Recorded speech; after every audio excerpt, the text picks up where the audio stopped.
Assalamualaikum warahmatullahi wabarakatuh. Selamat datang kembali di Ensiklopedia Islam edisi Ramadan.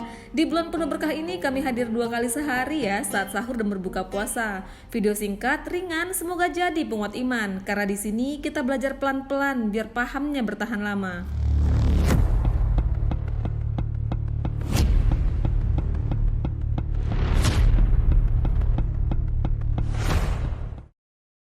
Pernah nggak sih kamu ngerasa jadi orang baik itu malah bikin diuji lebih berat? Padahal niat kita cuma satu, taat kepada Allah Subhanahu wa Ta'ala. Nah, kisah Nabi Yakub alaihi salam ini bukan cuma soal nabi, tapi soal kesabaran, kecemburuan, dan tawakal tingkat tinggi.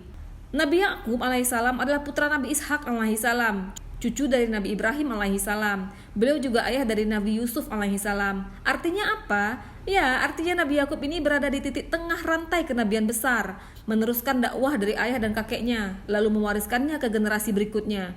Allah Subhanahu wa Ta'ala menegaskan ini dalam surah Al-Ankabut ayat 27, dan kami anugerahkan kepada Ibrahim, Ishak, dan Yakub, dan kami jadikan kenabian dan Alkitab pada keturunannya. Jadi ya, sejak awal hidup Nabi Yakub alaihissalam memang sudah berada di jalur yang Allah siapkan. Nabi Yakub punya saudara kembar bernama Esau. Mereka tumbuh bersama, satu rumah, satu ayah, satu ibu, tapi hati manusia nggak selalu tumbuh bersama-sama.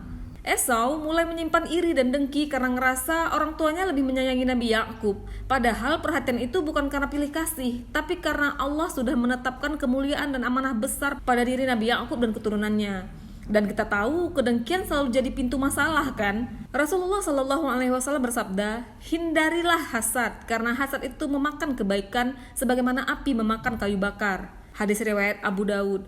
Untuk mencegah konflik yang lebih besar, Nabi Ishak mengambil keputusan bijak. Beliau mengutus Nabi Yakub pergi ke Fad dan Aram, wilayah tempat tinggal paman dari pihak ibu, Syekh Labban. Pesannya jelas, belajar hidup, menjaga akidah, dan menikah dengan keluarga yang beriman. Perjalanan Nabi Yakub bukan perjalanan biasa. Beliau menempuh gurun pasir yang luas, panas matahari yang menyengat, angin dan badai menerpa tubuh. Beliau menempuh gurun pasir yang luas, panas matahari yang menyengat, angin dan badai yang menerpa tubuh.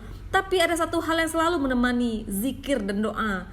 Di saat fisik melemah, iman justru menguatkan. Dan di salah satu titik perjalanan, saat tubuh benar-benar lelah, Nabi Yakub pun tertidur. Disitulah Allah memberinya mimpi besar tentang rezeki yang luas, kehidupan yang aman, keluarga yang saleh, dan keturunan yang mulia.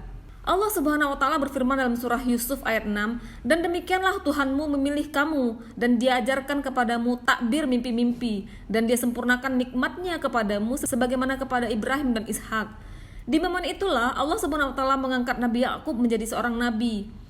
Tanpa sorak, tanpa panggung, tanpa pengumuman besar, tanpa penuh makna. Sejak di mimpi itu, lelah Nabi Yakub seperti hilang. Hatinya penuh harap, langkahnya kembali kuat. Beliau pun melanjutkan perjalanannya hingga tiba di Fad dan Aram. Di sana Nabi Yakub bertemu keluarga pamannya, Syekh Labban. Syekh Labban memiliki 2 putri, Layyah dan Rahil. Nabi Yakub menyampaikan pesan ayahnya dan Syekh Labban menyetujuinya dengan satu syarat, bekerja selama 7 tahun. Iya, 7 tahun, dan Nabi Yakub menerimanya tanpa protes. Setelah 7 tahun ternyata ujian belum selesai. Beliau diminta bekerja 7 tahun lagi, 14 tahun totalnya. Bayangin kalau itu kita hari ini mungkin udah viral duluan ya. Tapi Nabi Yakub memilih sabar karena beliau tahu jalan Allah memang panjang tapi selalu tepat. Dari pernikahannya Allah mengaruniai Nabi Yakub 12 orang anak. 12 anak ini kelak menjadi asal usul Bani Israel. Dan di antara mereka lahir Nabi Yusuf alaihi salam.